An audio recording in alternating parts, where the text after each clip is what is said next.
রাতে রাতে বন্ধুরা, তোমরা সকলে কেমন আছো? আশা করছি ভালো আছো। চলে এসেছি আরও একটা ভিডিও নিয়ে। আজকের ভিডিওটা আমি শুরু করছি সকাল থেকে। সকালে ঘুম থেকে উঠে আমি ঘরটাকে ঝাড় দিয়ে নিচ্ছি। আসলে অনেক দিন বাড়িতে ছিলাম না, একটু বাবার বাড়িতে গিয়েছিলাম। মোটামুটি অনেক দিনই থেকেছি সেখানে গিয়ে। তারপরে এসে আজকে প্রথম সকাল। তো সকালবেলা আমি ঘরটা ঝাড় দিয়ে নিচ্ছি ভালো মতো। অনেক দিন থেকে ছিলাম না, তো অনেক ধুলোবালি পড়ে গেছে, ঘর বারান্দা একেবারে ধুলো ধুলো হয়ে গেছে। আর আগের দিন রাত্রেবেলা দেখো একটু ঝড় হয়েছিল, বৃষ্টি হয়নি, আর ঝড়ে উঠোনের অবস্থা দেখো, গাছের আম পাতা পড়ে পড়ে। তারপরে আমি শুরু করে দিই উঠোন ঝাড় দিতে। উঠোন ঝাড় দিতে আমার অনেকক্ষণ সময় লাগে। এত বড় উঠোন পরিষ্কার করতে করতে আমার অনেকটা সময় লেগে যায়। তার জন্য আমি ভিডিওটাকে ফাস্ট ফরওয়ার্ড করে দিচ্ছি, নইলে ভিডিওটা অনেক বড় হয়ে যাবে। তো দেখো আমি ঝাড় দিয়ে নিচ্ছি। আর উঠোনটা ঝাড় দিতে দিতে এত সুন্দর হাওয়া হচ্ছিল, তোমরা দেখতেই পাচ্ছ ভিডিওতে, খুব সুন্দর লাগছিল। কয়দিন থেকে যেমন গরম পড়লো, তারপরে আজকের এই সকালটা এত ভালো লাগছে। ওয়েদারটা খুবই সুন্দর ছিল, আর কি জোরে জোরে হাওয়াও দিচ্ছিল, তাই সকালটাকে আরও ফ্রেশ ফ্রেশ মনে হচ্ছিলো, খুবই ভালো লাগছিলো। তো দেখো ঝাড়টা দেওয়া হয়ে গেছে সকালে আমার। তারপরে আমি সকালবেলা বাসি ঘরটা একটু মুছে নিচ্ছি। প্রতিদিনই আমি ঘর মুছি, তবে আজকে আরও একটু মুছে নিচ্ছি, যেহেতু অনেক দিন ধরে বাড়িতে ছিলাম না। সত্যি কথা বলতে ঘর বারান্দাগুলো একদম ধুলো ধুলো হয়ে গেছে, যে একবার দুইবার করে মুছলেও হয়তো পরে আবার সেই সাদা ভাবটা চলে এসছে। তারপরে আমি ঘর বারান্দাগুলো ভালো মতো করে মুছে নিচ্ছি। দেখতেই পাচ্ছ আমি ভিডিওটা ফাস্ট ফরওয়ার্ড করে নিয়েছি, তোমাদের অসুবিধা হলে আমাকে বলো, কিন্তু কী করবো, ভিডিওটা অনেক বড় হয়ে যাচ্ছে, তাই ভাবলাম ভিডিওটা একটু ফরওয়ার্ড করে দিই। তো দেখো আমি ঘর বারান্দাগুলো সব মুছে নিলাম। আর এদিকে আমার বরমশাই ঘর পরিষ্কার করছিল, মানে খাটের অবস্থা খুবই খারাপ হয়ে গেছিলো, ও তোষকগুলো উঠিয়ে দিয়ে পরিষ্কার করছিল। আর আমিও এসেছিলাম আমাকে একটু হেল্প করতে, কিন্তু ওর হেল্পটা একটু পছন্দ হলো না আমারই কারণে। তো একা একাই করবে বলছিল, তবুও চেষ্টা করলাম যে একটু ঠিক করে পরিষ্কার করে দিই, ওর একটু সাহায্য করি। আর এদিকেও একটা তরবাল পেয়ে গেছে, এটা নিয়েও আমার সাথে একটু ইয়ার্কি করছিল যে তোমার হেল্প করতে হবে না, চলে যাও, নইলে কেটে দেবো। যাই হোক, তখন আমরা একটু হাসাহাসি করলাম। তারপরে ও নিজের মতন করে কাজকর্ম করতে শুরু করে দেয়। আমিও ততক্ষণে ওইদিকে রান্নাবান্নাগুলো সারছিলাম, কারণ দুইজনকে একদিকে থাকলে হবে না, আলাদা আলাদা করে কাজ করতে হবে। তো ঘরটা পরিষ্কার করছিল আর আমি বাইরে রান্না করছিলাম।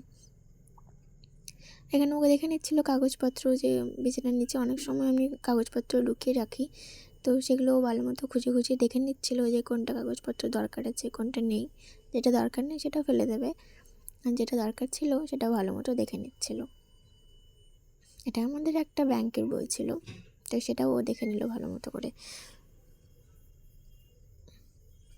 বন্ধুরা, তোমরা সবাই আমার পাশে থেকো, আমাকে সাপোর্ট করো, কিন্তু তোমাদের সাপোর্ট আমি পাচ্ছি না, আমার খুব খারাপ লাগছে। সেই জন্য আমি ভিডিও সেরকমভাবে দিচ্ছি না। তারপরেও ভাবলাম যে না, একটু ভিডিওটা করাই যায়। তো দেখো এদিকে ঘর বারান্দার কী অবস্থা, মানে একটাই ঘরের সব জিনিসপত্র এলোমেলো হয়ে গেছে। আর এই দিকে দেখো কাণ্ড কী হয়েছে। আমি ভেবেছিলাম ও ঘরটা পরিষ্কার করছে, কিন্তু এসে দেখি ও একটা তোষক উঠিয়ে দিয়ে পুরো আরাম করে শুয়ে পড়ে আছে। তারপরে এসে আমি ওকে অনেকবার ডাকাডাকি করি, ও বলছে আমি এটা করতে করতে ক্লান্ত হয়ে গেছি। আর আমার কথা শুনে ও হেসেও দিয়েছে। তারপরে আমি অনেক বলাবলির পরে ও উঠে, আর এদিকে ঘর বারান্দার অবস্থা দেখো, এগুলো সব ফেলেই ও এদিকে শুয়ে পড়েছে।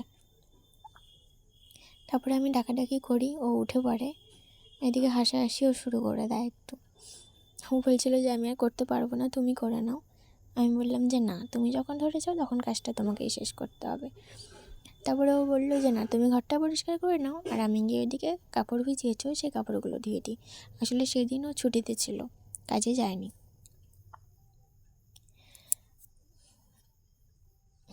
আমাদের বাড়িতে আমি আর ওই থাকি, বাড়িটা আমাদেরই, কিন্তু মনে হয় যে ভাড়া বাড়িয়েছি, এমন একটা ভাব। তারপরে আমি ওকে কিছু বলিনি, চলে আসি আবার রান্নাঘরে।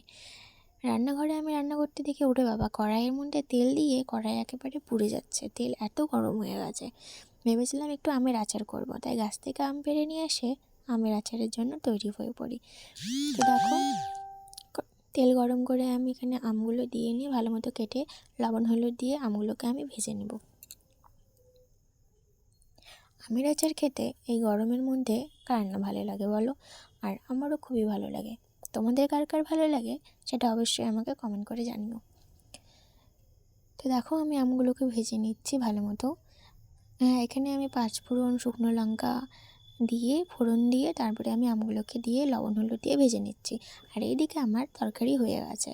এখানে ছিল আলু পটলের ঝোল। আর হ্যাঁ, এদিকে আমের চাটনিটা আমি ভেজে নিচ্ছি। এটাকে ভালো মতো লাল লাল করে ভেজে নিতে হবে। তারপরে ভেজে নেওয়ার পরে এখানে আমি দিয়ে দেবো জল। এই জলটা দিচ্ছি এই জন্যই কারণ আমগুলো কাঁচা ছিল খুবই, আমগুলোকে একটু সিদ্ধ করার জন্য জলটা দিয়ে আমি এখানে ঢাকা দিয়ে দেবো। তারপরে আমি ঢাকা দিয়ে আমি চলে যাব আবার অন্যদিকে। ততক্ষণে আমি দেখি ঢাকা দেওয়া হয়ে কিছুক্ষণ রেখে দেওয়ার পরে আবার তুলে নিচ্ছি ঢাকাটা। দেখলাম যে আমার জলটা শুকিয়ে গেছে আর আমটাও দেখো কি সুন্দর সিদ্ধ হয়ে গেছে। এই দেখো আমটাকে আমি নেড়ে নেড়ে দিচ্ছি। আমনাড়া হয়ে গেছে, আমটা সেদ্ধও হয়ে গেছে। তারপরে আমি এখানটায় মিষ্টির জন্য দিয়ে দেবো গুড়, কারণ আমার বর টক খেতে একদমই পছন্দ করে না। তাই আমি ভাবছিলাম যে ওর জন্য মিষ্টি মিষ্টি করে করব, তাহলে ওও খেতে পারবে। তো দেখো আমি এখানে চামচে করে গুড়গুলো দিয়ে দিচ্ছি, একটু বেশি করেই দেবো কারণ যাতে আমটা প্রচণ্ড টক, আর একটু দিলে হবে না, তাই ভাবলাম যে একটু বেশি করে দিয়ে দিই। অনেকটা দিয়ে দিলে মিষ্টি হয়ে গেলে ওও খেতে পারবে। তো দেখো আমি গুড়টা দিয়ে আমগুলোকে ভালো মতো নেড়ে চেড়ে নেব। আর এত সুন্দর কালার চলে এসছে বলবো কি, আমার দেখেই খেতে ইচ্ছে করছে। আমি ভাবছি কখন হবে আর কখন খাবো। আমের টক খেতে আমার খুবই ভালো লাগে। শুধু আমেরই না, সব রকমের টক খেতে আমার খুবই ভালো লাগে। তোমাদের কার কার ভালো লাগে অবশ্যই আমাকে কমেন্ট করে জানিও। আর তারপরে আমি এদিকে চলে যাচ্ছি কলপাড়ে। না, তার আগে আমি ঘরটা দেখে নিলাম যে ও কোথায়। দেখলাম যে ও ঘরে নেই। তারপরে আমি ভাবলাম যে কলের মধ্যে আওয়াজ হচ্ছে, দেখি তো কলপাড়ে গিয়ে। সেখানে গিয়ে দেখি আমার বর মশাই কাপড় কাচতে বসে পড়েছে। আসলে ও আমাকে বলেছিল ঘরটা গুছাতে একটু বিরক্ত লাগছে, তুমি ঘরটা গুছিয়ে নিও, কাপড়গুলো আমি কেচে দিচ্ছি। তাই বললাম যে ঠিক আছে, ও যখন একটা কাজ করছে তাহলে অন্য কাজটা আমি করাই যায়। আর এদিকে এসে দেখি আমার চাটনিটা হয়ে গেছে। এই দেখো কত সুন্দর হয়েছে না, কালারটাও কি অপূর্ব এসছে। তারপরে আমি হয়ে যাওয়ার পরে এটাকে আমি বাটিতে তুলে নিচ্ছি দেখো। আর এটা দেখতে হয়েছে এইরকম। তারপরে আমি চলে এসেছি ঘরের কাজে। ঘরে আমি সব কিছু পরিষ্কার করে নিয়ে বিছানা চাদরটা পেরে দিচ্ছি। এই দেখো বিছানা চাদর, ঘরটাকে যদি আমি এলোমেলো রাখি দেখতে খুবই খারাপ লাগে। তারপরে আমি সব নোংরাগুলো বাইরে ফেলে দিচ্ছি, ঘরগুলো পরিষ্কার করে নিয়েছি। এখানে আমি দেখো কত কিছু খাটের মধ্যে ঢুকিয়ে রেখেছিলাম। এগুলো আমার বর একদমই পছন্দ করে না, তাই ও সব কিছু বের করে দিয়েছে। আমি কিছুই ফেলতে চাই না, কারণ কখন কাজে লেগে যায় কে বলবে। তারপরে আমি পুরো উঠোনটা না, বারান্দাটা ঝাড় দিয়ে নিচ্ছি। ঝাড় দেওয়ার নেওয়ার পরে সব কিছু যত নোংরা টোংরা ছিল সবগুলো আমি ফেলে দেবো। তাই আমি ঝাড় দিয়ে এক জায়গায় জড়িয়ে রেখে দিলাম। তারপরে চলো তোমাদেরকে আমি ঘরটা দেখিয়ে দিই, ঘরটা দেখতে কত সুন্দর লাগছে। এই দেখো ঘরটা পরিষ্কার হওয়ার পরে এত সুন্দর লাগছে দেখতে। আর আমার গোপাল সোনা ননি সোনা এখানে বসে আছে। তারপরে দেখো ঘরটা পরিষ্কার হয়ে গেছে। এই দেখো ঘর পরিষ্কার হয়ে যাওয়ার পরেও এদিকে চলে এসেছি আমি কাপড়গুলো শুকোতে দিতে। আসলে ও কাপড় শুকোতে দিতে একদমই পারে না, ও শুধু আমাকে ধুয়ে দিয়েছে আর আমি এদিকে শুকিয়ে দিচ্ছি। আর ও বললো কী কী কাপড় আছে দাও আমি বাইরে দিয়ে আসি। তাই আমি বললাম কিছুই নেই, তো ওর গেঞ্জিটাই নিয়ে গেল। বাইরেও দড়ি আছে, সেখানে ও গেল ওর গেঞ্জিটা নিয়ে। তাই আমি বললাম ঠিক আছে, বাকি কাপড়গুলো আমি এখানে দিয়ে দিই। আর ততক্ষণে ও এসে আমার সাথে কী যেন গল্প করছিল। তো আজকের ব্লগটা এই পর্যন্তই। তোমরা সবাই কেমন আছো, ভালো আছো অবশ্যই আমাকে কমেন্ট করে জানিও। আর প্লিজ আমাকে সাবস্ক্রাইব করে আমার চ্যানেলটাতে পাশে থেকো। ধন্যবাদ।